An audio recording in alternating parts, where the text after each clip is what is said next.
오늘 하나님의 말씀은 잠언서 6장 6절로 11절입니다. 그러니까 지혜로운 자가 실질적으로 구체적으로 생활 삶 속에서 남에게 보증을 서지 말아야 하는 것. 이게 오늘은 이제 부지런해야 한다 하는 걸 이야기를 하고 있어요. 6절입니다. 게으른 자여 개미에게 가서 그가 하는 것을 보고 지혜를 얻으라. 개미는 두령도 없고 감독자도 없고 통치자도 없으되 먹을 것을 여름 동안에 예비하며 추수 때에 양식을 모으느니라.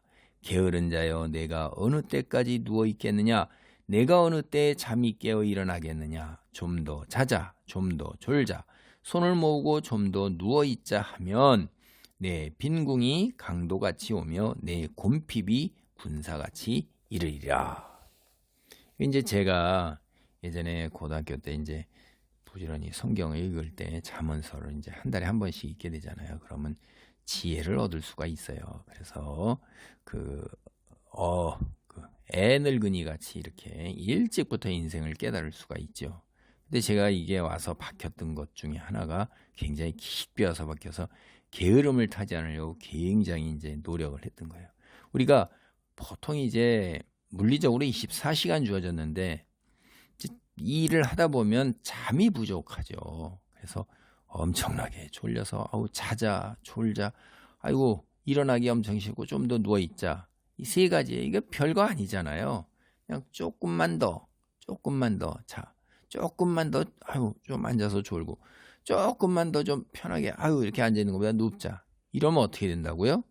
빈궁하게 되고 곰핍하게 되는 거예요. 경제적으로 가질 수가 없는 거야. 아무것도 원하는 것들을 이룰 수가 없는 거죠. 경제적인 면에서. 그게 이게 좀 더 자고 졸고 누워있는 게 아주 작은 일이거든요. 작은 일.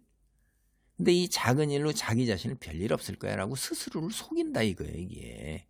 그러니까 이제 별일이 있다고 그러면 강도, 군사 얼마나 다 무서운 거예요.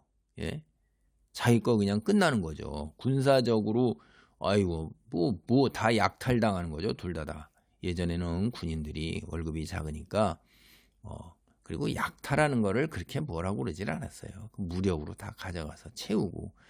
그런데 말도 못하는 거죠. 힘으로 누르는 거고 위에 다. 근데 그걸 어떻게 다 뺏기는 거예요. 그냥 없는 거죠. 그러니까 너는 결국은 몸만 남은 상태가 되는 거예요. 이게. 그러니까 육신이 편하면 별일이 없는 게 아니라 너는 그냥 아무것도 아니라 이거예요. 굉장히 힘든 거예요. 그래서 이 게으른 자하고 이제 부지런한 자.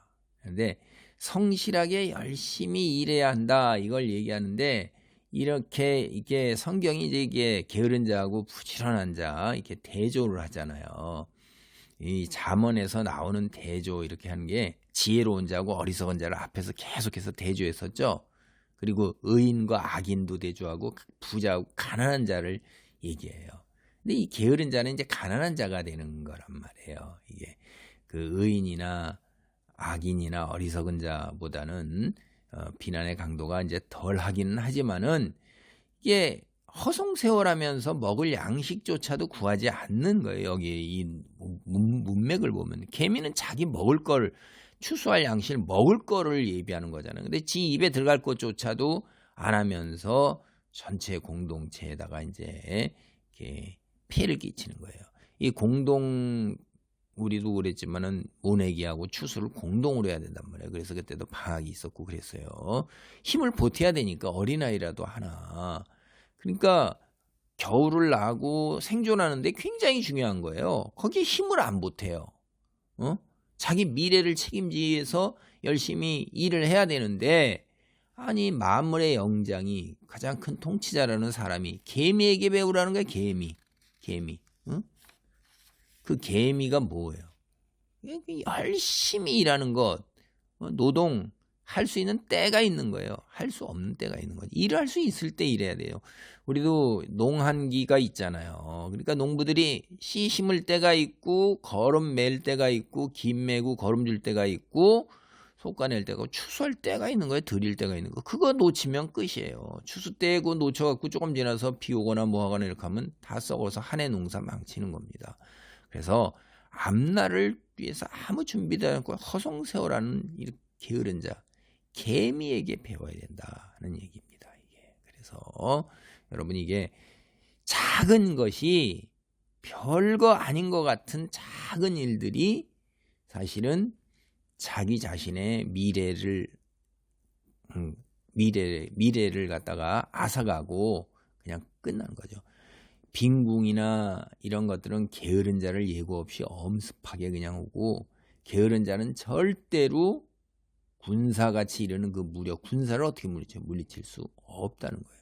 우리가 노동이라는 것이 우리가 성경을 통해서 잘못 가지면 죄에 대한 하나님의 심판이다, 이렇게 우리가 부정적인 견해를 가질 수가 있는데요. 창세기 3장에서.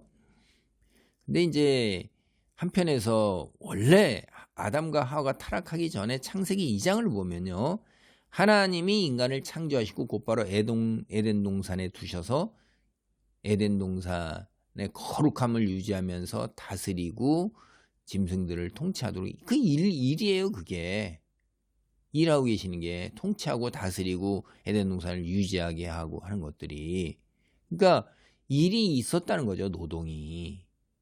그래서 우리가 죄에 대한 벌이 아니고 하나님이 인간에게 주신 축복으로 주신 신성한 것이 노동, 그래서 노동의 신성성 우리가 얘기하는 거예요. 뭐 노예처럼 매달려서 그렇게 일하게 되면 그것은 이제 형벌이 될 수가 있죠. 우리가 그러나 이 노동 그 자체가 형벌이다, 이런 생각은, 여러분이 놀고 먹고 아무것도 할 일이 없는 게 얼마나 인생이 고단한 건데요. 이게 나이 먹을수록 뒤에 가서 생물학적으로 살아있는 사람들이 그런 이야기하는 거, 그런 것들 많이 들어요. 그거 당연한 거예요. 눈 뜨면 오늘도 살아있는가라고 그러는 것. 그래서 T.S. 엘리엇의 그 황무지라는, 제가 기억을 하는데, 항아리 속에서 죽기를 원하는 그 늙은 노파, 그냥 그 시간이 죽어야 돼. 그러니까 그런 것, 그러니까 이 일을 할 수 있다는 것, 이게 대단히 감사한 겁니다. 우리가 예배도 일이에요, 기도도 일이에요. 이거 노동입니다. 기도, 찬송도 노동이에요. 성경 읽는 거 노동입니다. 있으면 남을 위해서 중보기도도 하고 본인을 위해서도 기도도 하고 하나님께 영광 돌리는 일도 하고, 이렇게 하면서 무엇을 우선으로 해 살아야 할 것인가 또 한번 생각해 보시기 바랍니다. 기도합니다. 할렐루야. 하나님, 노동이 우리에게 주신 하나님의 놀라운 축복인 것을 깨닫습니다. 우리가 바른 노동을 할 수 있도록 찬송하고 기도하고 예배하고 성경 읽으면서 거룩함으로 온 세상의 빛으로 나 자신을 태우는 촛불이 될 수 있기를 간절히 사모합니다. 능력자로 세워 주옵소서. 예수님의 이름으로 기도하옵나이다. 아멘.